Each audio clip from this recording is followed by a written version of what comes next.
Hello everyone, आज हम start करने वाले हैं UGC net commerce unit number 1 business environment and international business. इसके हम कॉन्सेप्ट्स एंड एलिमेंट्स डिस्कस करेंगे और इकोनॉमिक एनवायरनमेंट को डिस्कस करेंगे। So let's start it. Concept of business environment. Business environment consist all of those factors that have a bring on the business, मतलब जिनका प्रभाव हमारे बिजनेस पर इफ़ेक्ट करता है, जैसे स्ट्रेंथ हो गई, वीकनेस हो गई, इंटरनल पावर रिलेशनशिप हो गया, ऑर्गेनाइजेशन का ओरिएंटेशन हो गया, गवर्नमेंट की पॉलिसीज़ एंड उनके रेगुलेशंस, इकोनॉमिक का nature and economic condition, socio cultural factors, dynamic demographic trades, natural factors, global trades and cross border development. ये सभी फैक्टर्स जो हमारे बिजनेस को इफ़ेक्ट करते हैं, वो सब कुछ कॉन्सेप्ट ऑफ बिजनेस एनवायरनमेंट होता है। The business environment refer to the various internal and external factor that influence a company's operating situation. जो बिजनेस एनवायरनमेंट है उसको इंटरनल और एक्सटर्नल दोनों ही फैक्टर बहुत ज़्यादा प्रभावित करते हैं, जो कि किसी कंपनी के परिचालन स्थिति को प्रभावित करते हैं। सिंपल वर्ड में बिजनेस एनवायरनमेंट का मतलब होता है वो सारे एक्सटर्नल फैक्टर जो किसी बिजनेस को अफेक्ट करते हैं, यानी बिजनेस अकेले काम नहीं करता है। आपके आसपास बहुत सारी चीज़ें होती हैं, उसे डिसीजन और परफॉर्मेंस को इन्फ्लुएंस करती है। फॉर एग्जांपल कि गवर्नमेंट पॉलिसीज़, इकोनॉमिक की कंडीशन, टेक्नोलॉजी, ये सभी मिलकर बिजनेस एनवायरनमेंट बनाते हैं। ओके, इंटरनल एनवायरनमेंट में आता है जैसे कि एम्प्लॉयज़ हो गया, मैनेजमेंट। एक्सटर्नल एनवायरनमेंट कंसिस्ट करता है गवर्नमेंट, मार्केट की कंडीशंस और कंपटीशन। नेक्स्ट स्लाइड है। This slide is very important for UGC net, क्योंकि इसमें से पीवाईक्यूज बहुत सारे बने हैं। सो डेफिनेशन हम बता सकते हैं बिजनेस एनवायरनमेंट की कि external and internal forces that affect business के डिसीजन को, उनकी स्ट्रेटजी को और उनके परफॉर्मेंस को अफेक्ट करता है। नेचुरल फीचर्स क्या होंगे कि बिजनेस एनवायरनमेंट डायनामिक होता है, कॉम्प्लेक्स है, अनसर्टेन, इंटर रिलेटेड एंड मल्टीफेसेड है। ठीक है। बिजनेस एनवायरनमेंट के स्कोप्स हैं कि ये इंक्लूड करता है micro and macro environment, domestic and global dimension, सभी चीज़ों को ये इनका वाइड स्कोप है। इम्पॉर्टेंस है बिजनेस एनवायरनमेंट के, ये हेल्प करता है स्ट्रेटेजिक प्लानिंग में, early identification of threats, opportunities को पहचानना, पहले ही पॉलिसी को अलाइनमेंट करना। बिजनेस एनवायरनमेंट के दो लेवल्स होते हैं, एक है internal, second one is external. Internal को हम कंट्रोल कर सकते हैं, जो एक्सटर्नल है वो भी फर्दर टू पार्ट्स में डिवाइड है, माइक्रो एंड मैक्रो। मैक्रो को ब्रॉडर कॉन्सेप्ट होता है और माइक्रो इमीडिएट स्टेक होल्डर्स होते हैं। नेक्स्ट बात करते हैं टाइप्स ऑफ बिजनेस एनवायरनमेंट। तो फर्स्ट वन है इंटरनल एनवायरनमेंट। इंटरनल एनवायरनमेंट वो फैक्टर्स होते हैं जो बिजनेस के अंदर होते हैं और कंपनी के कंट्रोल में होते हैं, जैसे employees, management, company culture, financial resources. फिर है एक्सटर्नल एनवायरनमेंट। एक्सटर्नल एनवायरनमेंट वो फैक्टर होते हैं जो बिजनेस के बाहर होते हैं और बिजनेस के कंट्रोल में नहीं होते, जैसे कि गवर्नमेंट की पॉलिसीज़, इकोनॉमिक कंडीशन, कंपटीशन हो गया, कोई न्यू टेक्नोलॉजी आ गई, वो इन शॉर्ट भी कह सकते हैं आउटसाइड द बिजनेस। यहाँ कुछ कंपोनेंट्स दे रखे हैं बिजनेस एनवायरनमेंट के। तो इंटरनल एनवायरनमेंट में कौन कौन आता है? प्रमोटर्स आते हैं, शेयर होल्डर्स आते हैं, मिशंस और ऑब्जेक्टिव आते हैं, मैनेजमेंट स्ट्रक्चर और उनका नेचर, इंटरनल पावर रिलेशनशिप, ठीक है, physical assets and facility, research and department and technology capabilities, human resources, marketing capabilities. ये सब इंटरनल एनवायरनमेंट है जो कंपनी के अंदर होते हैं और जो कंट्रोलेबल होते हैं, इन्हें कंट्रोल किया जा सकता है बहुत हद तक। फिर है एक्सटर्नल एनवायरनमेंट। ये फर्दर टू पार्ट्स में डिवाइडेड है, micro environment and macro environment. Micro environment को टास्क ऑपरेटिंग भी कहते हैं और मैक्रो एनवायरनमेंट को जनरल रिमोट भी कहते हैं। माइक्रो इन्वायरमेंट के अंदर आता है customer, supplier, competitors, public, financial, marketing, intermediate trades. इनको हम इजी ट्रिक में याद रख सकते हैं कि ये क्लोज फैक्टर्स होते हैं। फिर है macro factors, economic factor, socio culture factor, demographic factors, political government factor, natural factor, technological factor and global factor. ये सारे बिग फैक्टर होते हैं, इनमें ज़्यादा रिस्क होता है और ना ही इन्हें हम कंट्रोल कर सकते हैं। Okay, economic environment. The economic environment includes the structure and the structure of the economic, the stage of development of the economic resources, and the level of the income and distribution of income and assets, global economic linkage, economic policy, etc. ये सभी कुछ economic environment में आता है. In short, economic environment का मतलब होता है कि कंट्री की इकोनॉमिक कंडीशन जो बिजनेस को इफेक्ट करती है, यानी कि इकोनॉमिक कैसी चल रही है उसके अकॉर्डिंग बिजनेस की ग्रोथ भी डिपेंड करती है. ठीक है. इकोनॉमिक इन्वायरमेंट के मेन फैक्टर्स होते हैं नेशनल इनकम. अगर लोगों की इनकम ज़्यादा होती है तो वो ज़्यादा खर्च करेंगे जिससे बिजनेस ग्रो करेगा. इन्फ्लेशन, महंगाई. इन्फ्लेशन बढ़ने से गुड्स महंगे हो जाते हैं और डिमांड कम हो सकती है. इंटरेस्ट रेट, अगर इंटरेस्ट रेट ज़्यादा होता है तो लोन लेना महंगा हो जाता है जिससे बिजनेस इन्वायरमेंट कम हो सकता है. इकोनॉमिक ग्रोथ, अगर कंट्री की ग्रोथ अच्छी है तो बिजनेस अपॉर्चुनिटी बढ़ती है. अनएम्प्लॉयमेंट, अगर अनएम्प्लॉयमेंट ज़्यादा है तो परचेसिंग पावर कम हो जाती है. सिंपल लाइन में हम बोल सकते हैं economic environment is equals to economic की कंडीशन प्लस बिजनेस का उसका इम्पैक्ट. यही होता है economic environment. Important factors of economic environment. Further इसको हम 4 पार्ट में डिवाइड कर सकते हैं. Structure and nature of economic, economic की कंडीशंस, इकोनॉमिक की पॉलिसीज, ग्लोबल लिंकेज. तो ये सभी हमारे इम्पॉर्टेंट फैक्टर्स हैं इकोनॉमिक एनवायरनमेंट के. This is not very much important for exam, but still you have knowledge about this. So next slide है political environment. Political environment for business encompasses governmental policies, regulation, and stability that impact operations, investment decision, and market dimension. Factors include taxation policy, trade regulation, political stability, and government intervention in the economic. Political environment का मतलब होता है government की policies, rules और political stability का business पर effect, यानी कि सरकार क्या डिसीजन लेती है उसका सीधा इम्पैक्ट बिजनेस पर पड़ता है. पॉलिटिकल एनवायरनमेंट के मेन फैक्टर होते हैं गवर्नमेंट की policies, political stability, law and regulations, taxation policy, trade relation.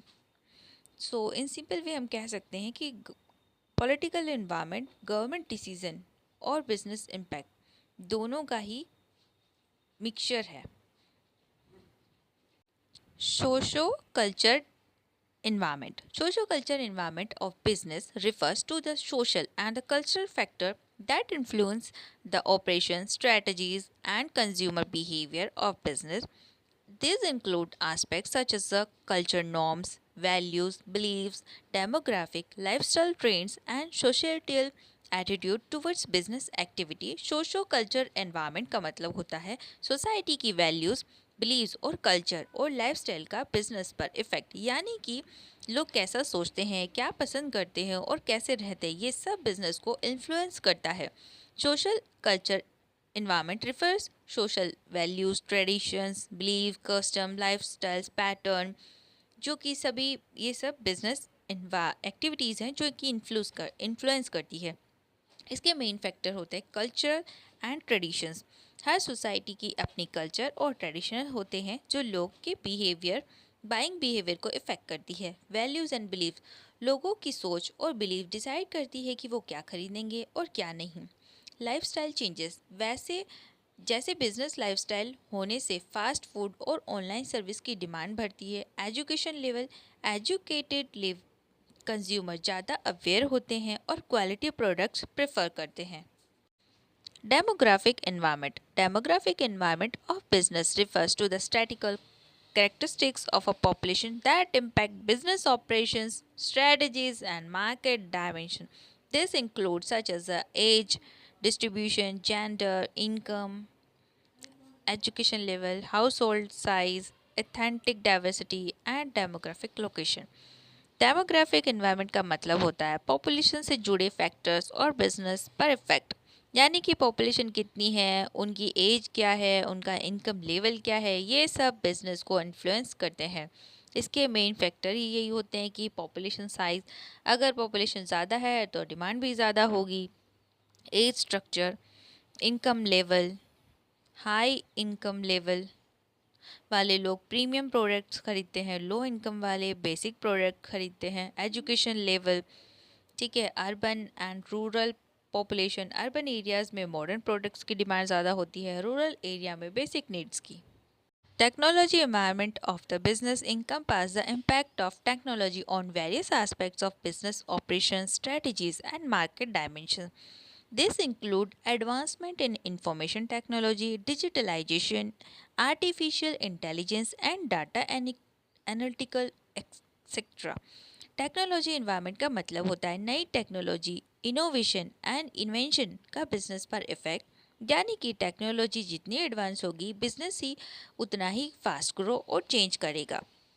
इसके मेन फैक्टर्स होते हैं इनोवेशन मतलब नई खोज करना, फिर है ऑटोमेशन, मशीन्स और सॉफ्टवेयर के यूज़ से वर्क फास्ट और एफिशिएंट हो जाता है। Research and development, companies new technology develop करने के लिए रिसर्च एंड डेवलपमेंट में इन्वेस्ट करती है। टेक्नोलॉजी चेंजेस, टेक्नोलॉजी जल्दी जल्दी बदलता है, इसलिए बिजनेस को अपडेट रहना पड़ता है। Global environment refers to those global factor which are relevant to business such as WTO मतलब वर्ल्ड ट्रेड ऑर्गेनाइजेशन के प्रिंसिपल्स, उनके agreements, other international convention, treaties, agreements, declaration, protocols etcetera, economic and business conditions, sentiments in the other countries etcetera.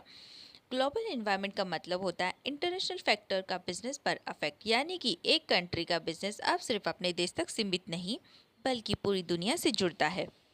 इसके important factors होते हैं international trade, import and export के through countries आपस में business करती है। ग्लोबल कॉम्पिटिशन, अब companies को सिर्फ लोकल नहीं बल्कि इंटरनेशनल कंपनीज में भी कम्पीट करना होता है। FDI फॉरेन इन्वेस्टमेंट, दूसरे देश की कंपनीज जब इन्वेस्टमेंट करती है तो बिजनेस ग्रोथ होती है। Trade agreements, global economic conditions, ये सब ग्लोबल एनवायरनमेंट के अंदर आते हैं। स्टेजेस ऑफ एनवायरनमेंट एनालिसिस, अब कुछ स्टेजेस है जिससे हम एनवायरनमेंट को एनालाइज कर सकते हैं। This stages are very important for users in at examination, so full concentrate लगा के सुनना। The process of environmental analysis में be divided into the 4 stages. First stage है कि स्कैन करना एनवायरनमेंट को टू डिडक्ट वार्निंग सिग्नल्स, की warning signals आ रहे हैं। सेकेंड है मॉनिटर करना स्पेसिफिक एनवायरनमेंट ट्रेड्स को। Third one is forecast the direction of future environmental changes, पहले से ही फोरकास्ट कर लेना कि फ्यूचर में क्या क्या चेंजेस होंगे। लास्ट वन है assessing current and future environmental changes for their organisation implementation. अभी तक जो भी डिस्कस किया उसके बेसिस पर कुछ PYQs क्वेश्चन हैं जो मैं लेकर आई हूँ, वो अभी हम सॉल्व करेंगे। जून 2014 में पूछा था, there is a acute shortage of electricity in some of the state in India, this reflects a problem in which type of business environment, कि किसी एरिया में इलेक्ट्रिसिटी का शॉर्टेज है किसी स्टेट में, ठीक है, तो वो जो प्रॉब्लम है वो किसे इफेक्ट करती है, कौन से बिजनेस एनवायरनमेंट को इफेक्ट करेगी, economic, demographic, political legal environment या फिर सोशो कल्चर एनवायरनमेंट। तो हमें बताना है कि वो कौन सा बिजनेस एनवायरनमेंट होगा।